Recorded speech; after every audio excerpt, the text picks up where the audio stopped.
Alright, welcome to Adventures with Mikey. And I am Mikey. And for some of y'all that talk to me on Scott's live streams, nice to meet you.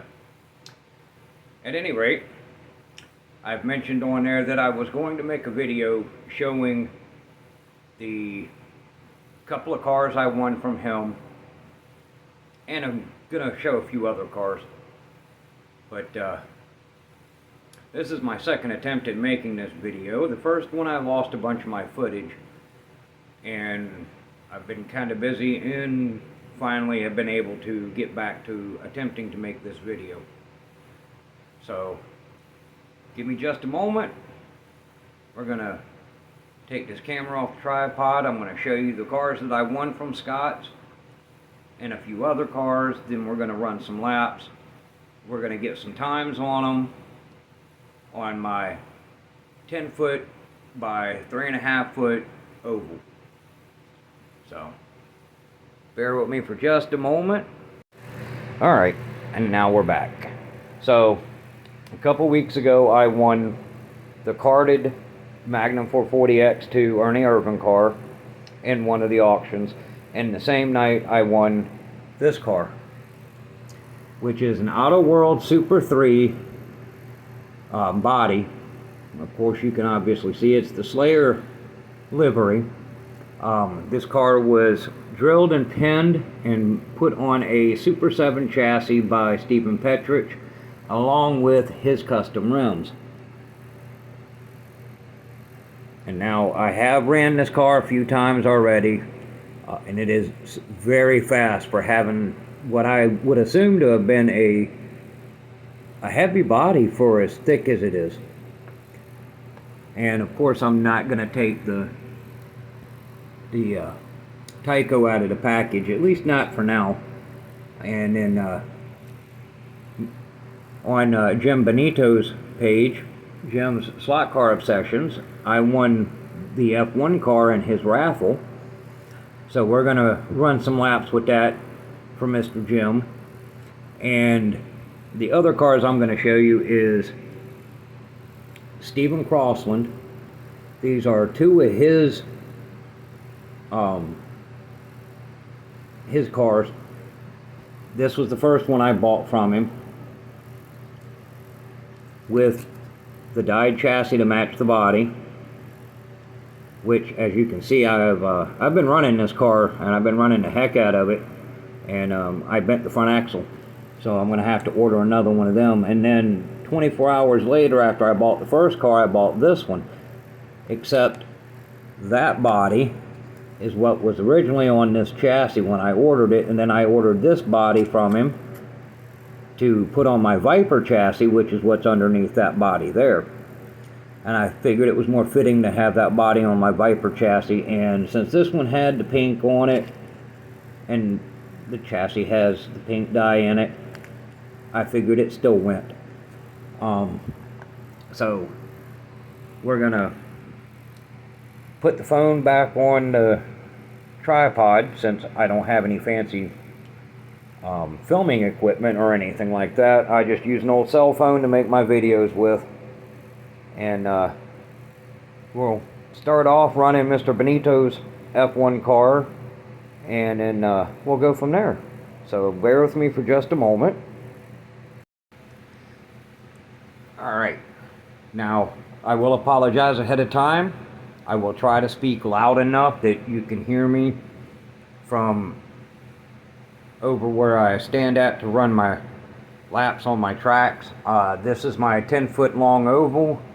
The oval in the middle of the big oval is the small oval that is 8 foot long. And I race virtually on 2 groups on Facebook.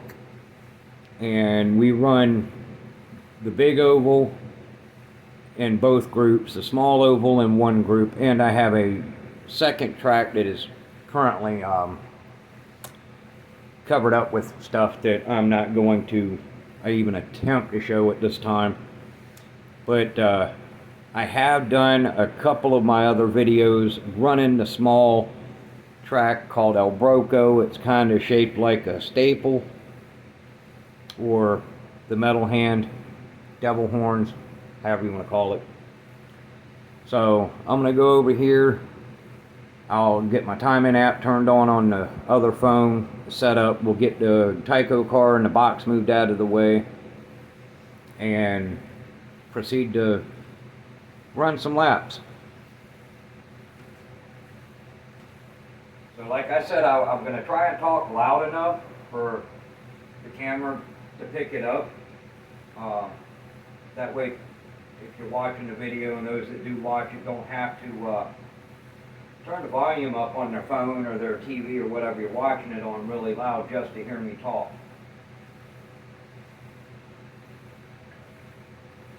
So, just so that if you're wondering, the timing app that I use for the virtual races, because we run basically like a time race. In one group we run 5 laps, and whoever has the fastest time wins the race. In the other group we run 10 laps, and it's the same concept.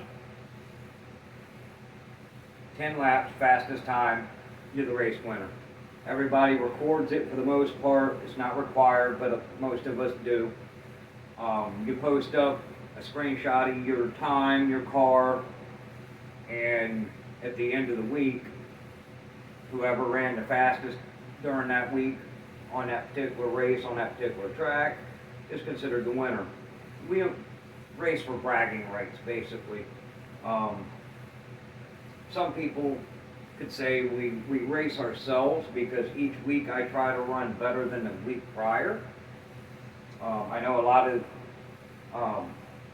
people on YouTube, including Scott, Mr. Benito, have large road courses, but since I joined the 2 virtual racing pages before I ever built a big road course, which was originally what my table was supposed to be. The table you see my tracks are sitting on is 4 foot wide and it's 14 foot long, and then off to this side of me is another 3 foot by 4 foot dog leg part of the table, or L-shaped part of the table, that has my other smaller track mounted to that.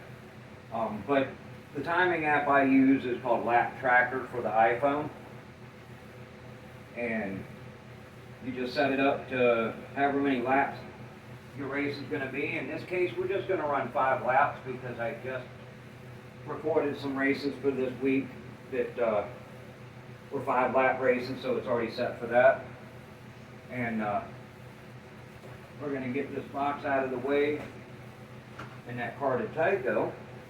Oh, and if anybody's wondering about the controller, I used to run 1/32 scale at a local club, and I've recently quit doing that.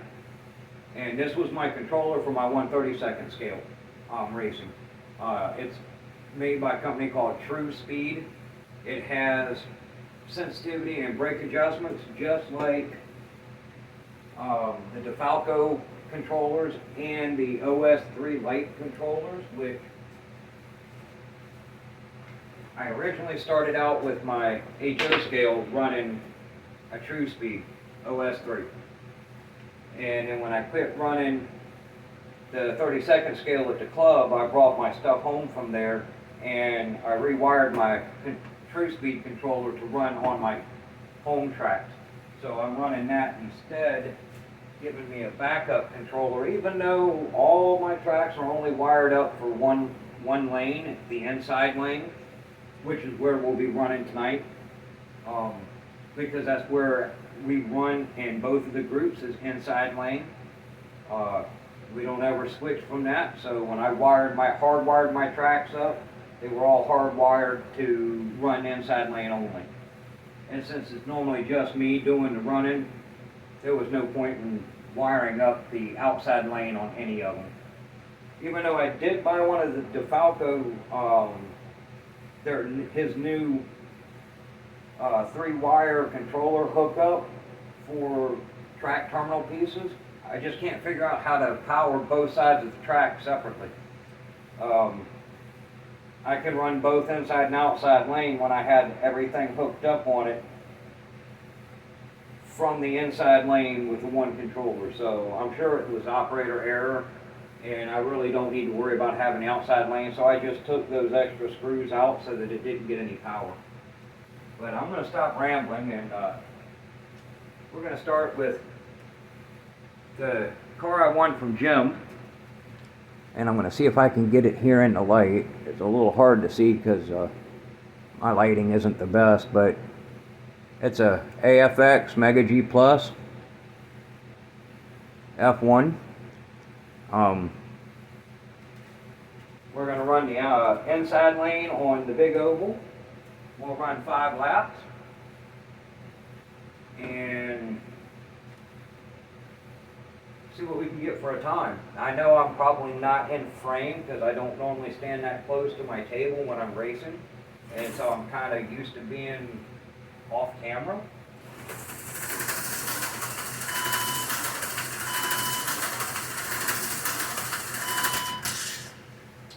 Oh, and we race at 18 volts, and we're going to do that again because I didn't get my 4 laps into that one. Make sure everything's good to go. Now, normally I don't run this bad.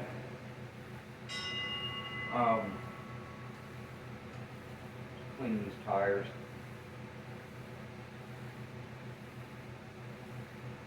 I was running one of my other faster cars I have been working on, so I'm still trying to run like I'm running that car, and you can't run this car that way apparently. So, because I know I can run better times than what that one was.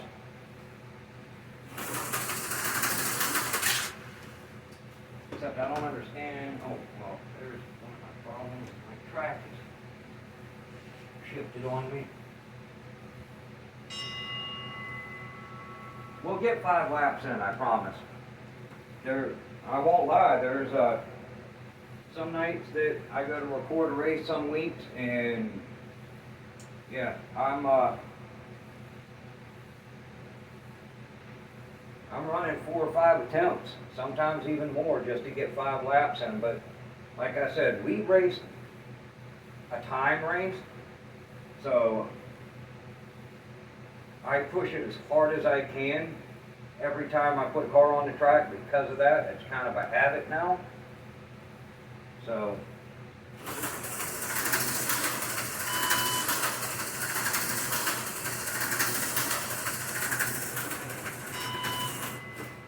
there we go.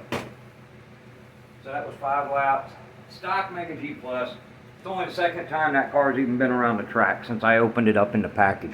But, and I do apologize about the black stripes. The LEDs I have in here for lighting causes that when I get a certain distance away from an object, mainly my phone, for time. So that's going to be the slowest car I run tonight, which, as you saw, it was a total of 7.03 seconds for 5 laps. And ironically, my second slowest car, I honestly feel at the moment, is my Viper car, which up until I bought Stevens cars from him, and I won the auction for the other Stevens build there. Jesus is dead. This was my fastest, and I didn't think twice about it. So we're going to reset the timer, and I gotta remember I shifted where I hooked my controller up on this big track now, so I'm in a different spot.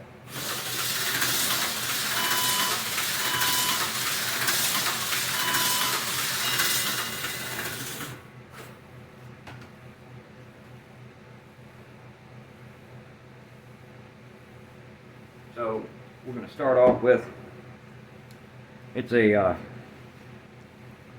Viper V1, well, I was going to say all stock, but it's not all stock. It has a tweaked end bell because I had to pull the motor apart after the original stock armature came unwound on it.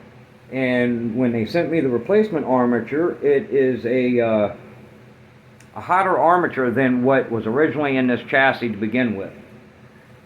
So, and like I just said a minute ago, up until the other 3 cars over there, that was my fastest car. And I thought I was doing something special with running times like this on my 10-foot oval.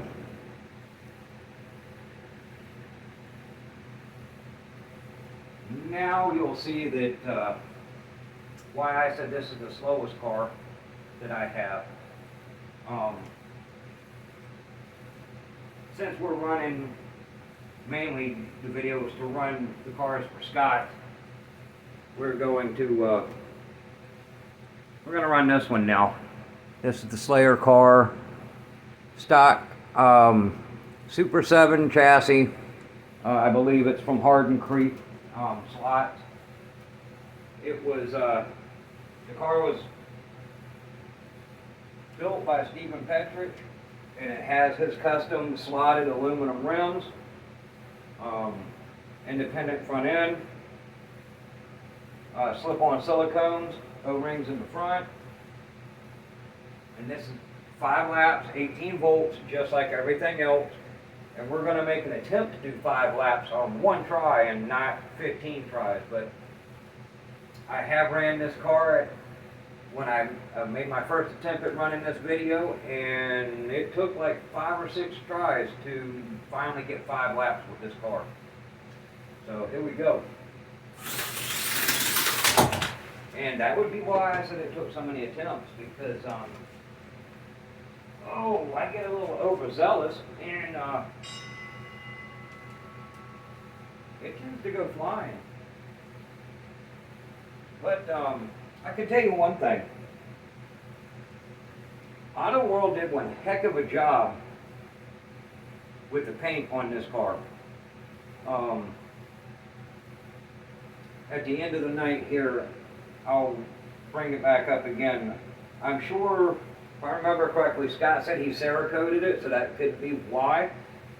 But this car has, my table's 3 foot off the floor. That car has bounced off everything in that corner more than once. I have slung it off of this end of my track more than once. It has flown across the room, bounced off the door. I even hit one of my dogs with it the last time. And there's not a scratch on it. So I am highly impressed with Auto World's paint job and the Cerakote. I am definitely going to buy a bottle of that so I can coat all my cars, because it really, that ceramic coat really puts a heck of a protection on the paint. So, but we're going to try this again. I'm going to stop yammering. And once again, it just flung off the table, bounced off of the door of the bedroom, and then hit the floor.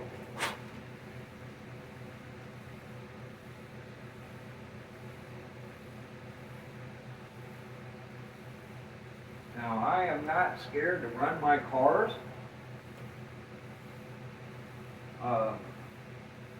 Some people would get upset if their car flung across the room, bounced off the door, and then hit the floor. Me, well, I don't really have any shelf cleans. I got a few cars that I don't run by choice, but all of my cars that I have ran. including all the 3 of them semis sitting over here. I have another Smokey and the Bandit custom semi and a 78 Firebird TA to make the Smokey and the Bandit set, and I'll show that at the end, towards the end of the video, just to, what my small collection of cars are and whatnot. But every one of these cars and every one of my cars I have ran laps on. So let's see here. Let's put some brake in it, like halfway. 3/4 throttle, half brake. Let's see if we can control it now.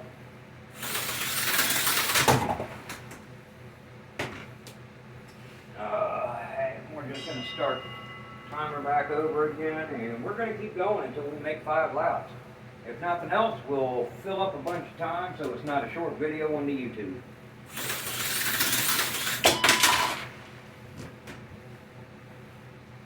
Okay, definitely want to not really take anybody else's cars out before I get a chance to run them.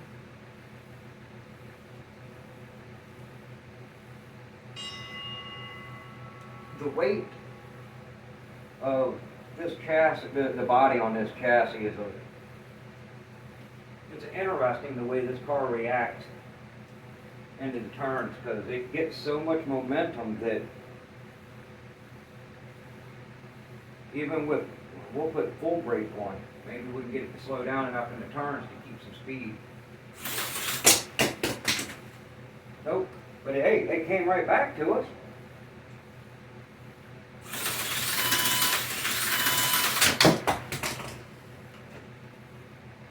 Alright, like I said, we're going to keep running it till we make 5 laps. You wouldn't think 5 laps would be that difficult to run, but when you have the mentality of you have to run the fastest lap each lap that you can run, I don't just putt around my tracks. I mean, I could putt it around my track. You know, the timer's not on it. I mean, I could run it like this and say, hey, look, I ran it. But, you know, I don't run my cars that way. I run my cars as fast as I possibly can. More out of habit now, because when I put a car on the track, unless I'm just really feeling like that Sunday drive mentality, it's all or nothing.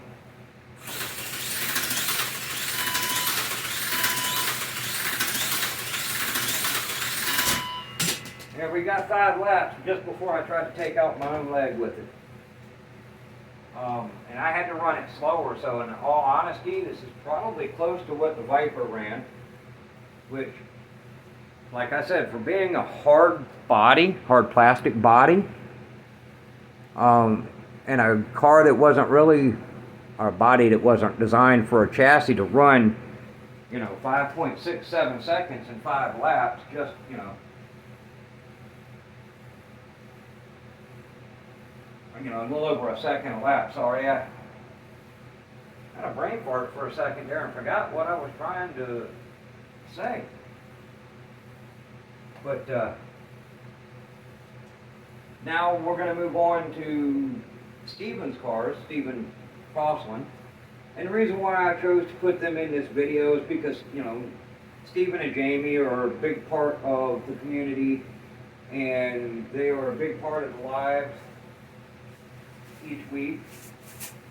And you know,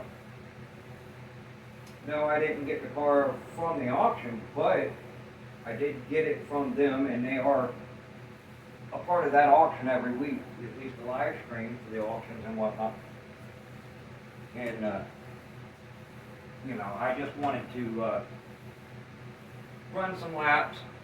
If by some chance Stephen, you know, finds my YouTube page and watches it, he can at least see me beat the snot out of his cars.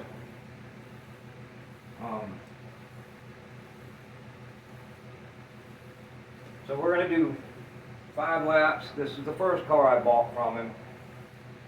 When I got it at the mailbox as I was headed out for the day to go run some errands with the boss lady, and by the time we finally got home that night, I ran some laps with it, and we left back out to go do something else, and while I was out, I might have gotten 5 or 10 laps on it, and I messaged him back again and ordered a second car.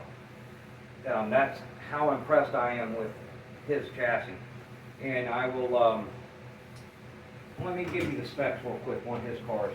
So when Steven builds his cars, they are a custom dyed Super 7 chassis with a 3.5 ohm Grape 8 arm, ceramic motor magnets, and level 6 traction magnets. I assume that the chassis is from like Hardin Creek, one of theirs, that or Viper's Super 7 chassis. But nonetheless, it's Steven's car, and man, I tell you, I am so impressed with how this car handles, even with a bent front axle. It still handles just as good as it did when I got it brand new before I bent the axle, and just as good as the second car does. So, with no more yapping at the gums, let's run some laps. And yeah, his cars fly across the room like the other ones do too. Which is how I bent the axle. Oh yeah, and if you keep count of the laps, and you'll see I run 6 or 7 laps. My first lap is a pace lap, I guess you could say.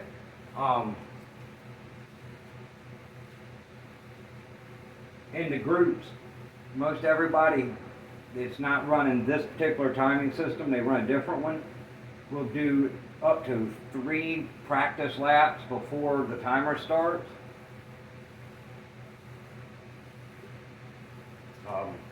Scott's known for his Mountain Dews, and I'm known for my Wawa coffees. Anyway, so my first lap just starts my timer, and then 5 laps after that is normally my race. So here, let's do this again.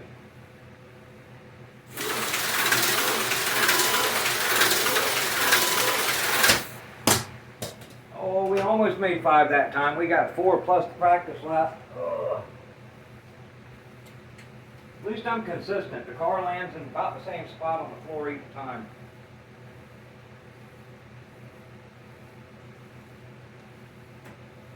Alright, let's do this again. One more time. Maybe this time we'll get all 5 laps. So right now I'm running full sensitivity on my trigger, on my throttle, and I have 3/4 brake on at this point. The last attempt was at half brake, and the first attempt was with no brake. Eventually we'll get it.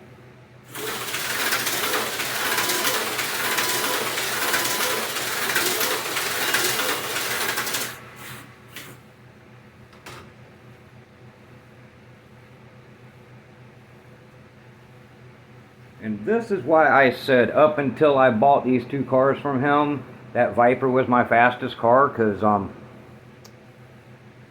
that was conservative 5 laps. That is a sub 1 second best lap on a 10-foot oval, which I did measure it out. I believe, I got it wrote down, my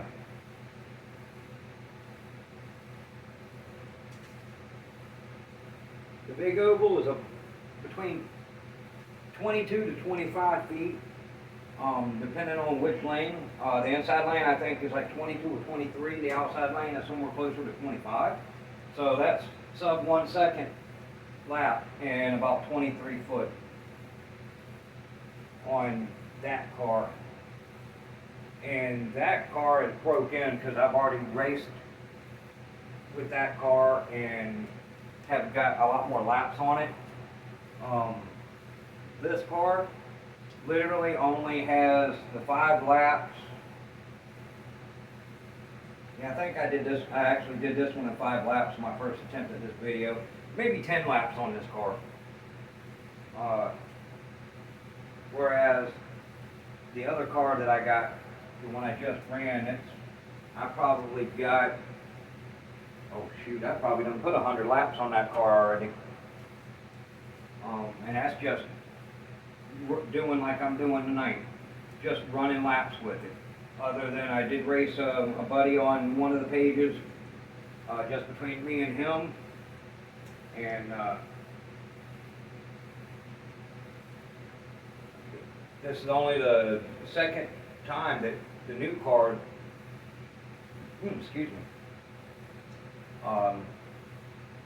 the pink and green flames, this is only the second time it's been out of the container that Steven sent it in. So, and anyways, let's see if we can do this one in the first time around.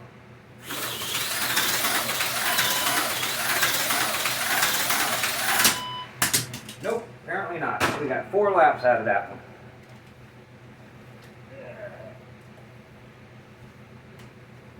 But like I said, at least I'm consistent because every one of my cars that has flown off the table so far have all landed in the same place on the floor. Now I did turn that brake down just a little bit more, took a little bit out of it, so we're going to put it back where I ran the other car at. And we're going to stop the timer and start that back over. And here we go.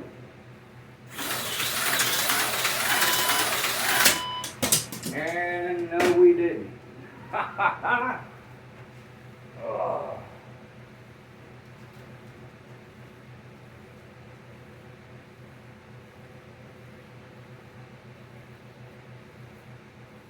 Like I said, at least I am consistent because I am pretty much landing in the same spot on the floor each time.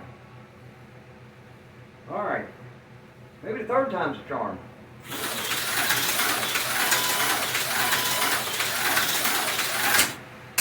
Apparently not. 4 laps, man. That seems to be all I can manage to get. 5 if you count the practice lap, but the time doesn't count for that.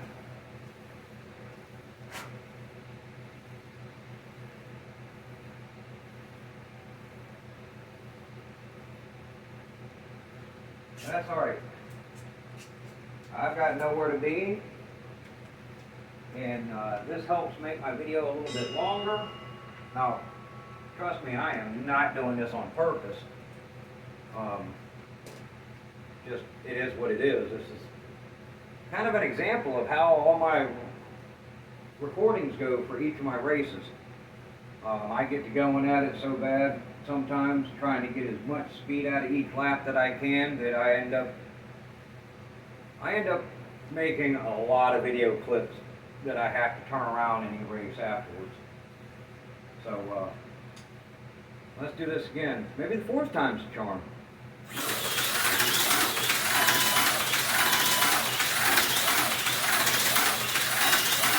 There we go. I had to slow down with that one.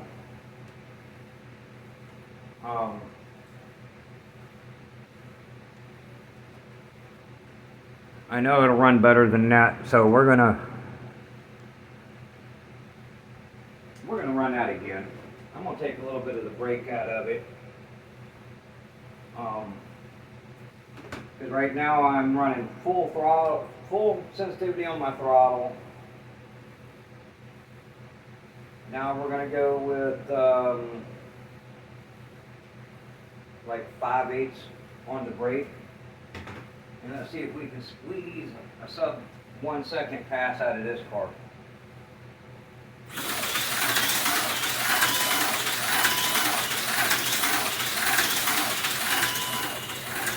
Nope. Still can't.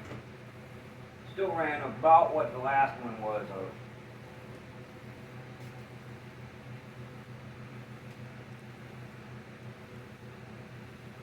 But that's okay. I haven't broken this car in. This is literally the most laps this car has had on it so far. Like I said, I probably had 10 or 15 on it my last attempt at this video, and then was that 10, 14, 8, well, like 18, about 18, 20 laps. So I really don't have a whole lot of laps on this car at the moment. But, I mean, the car is not anywhere near hot. I've got my finger on the armature, and it's definitely not trying to burn me or anything. But we're gonna pause this for just a moment so that I don't shake you to death. All right, there we go. I got the phone off the tripod, and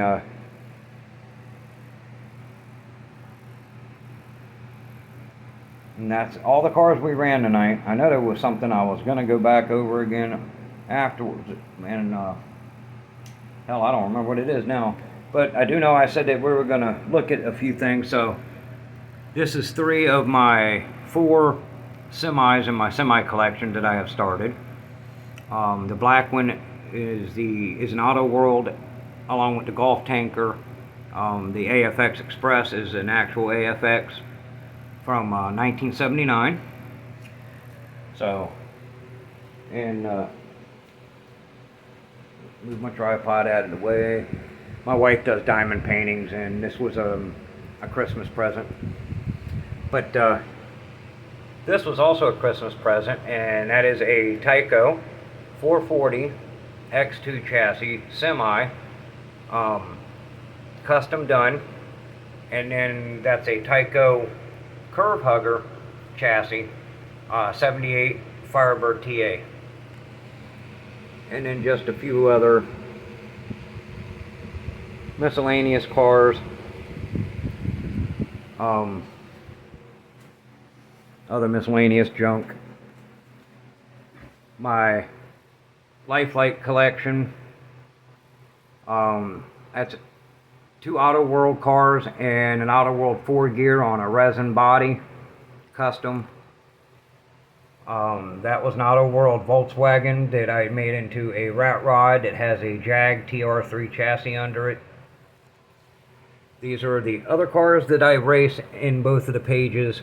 The top one is a Bulldog brass weighted chassis. The AFX Racing there is a Auto World 4 gear, Johnny Lightning, another Mega G Plus, Auto World Ultra G. That one there is a Bob Beers body on a Magna Traction chassis. That is my 70s modified race car with an Auto World Ultra G chassis with no traction magnet. Jalopy, that's a Auto World, what is it, a 41 Willys coupe on a original modified Aurora T-Jet, stock Aurora T-Jet. That is an AFX G Plus that I've got to rebuild. My Tyco 440 X2 Slim Pan. A Wizard Storm Extreme, that's actually slower than any of the rest of them. And a Tyco 440 Wide Pan X2, another Curve Hugger TA. That is a TFX chassis on a, I don't know who made the Batman body, the Batmobile body. I got that from a YouTuber. That's also an Auto World Ultra G. My small Tyco collection, anywhere from Curve Huggers to Magnum 440, a Tyco Pro chassis that I have to rebuild, and more Auto World, and a couple of Auto Worlds with just some spare bodies. My break-in box that the boss lady 3D printed for me, along with all of the stands that my cars are sitting on. So, and then of course, you know, that's my typical workbench. But we're gonna put an end to the video. But I want to thank Scott's House of HO Racing and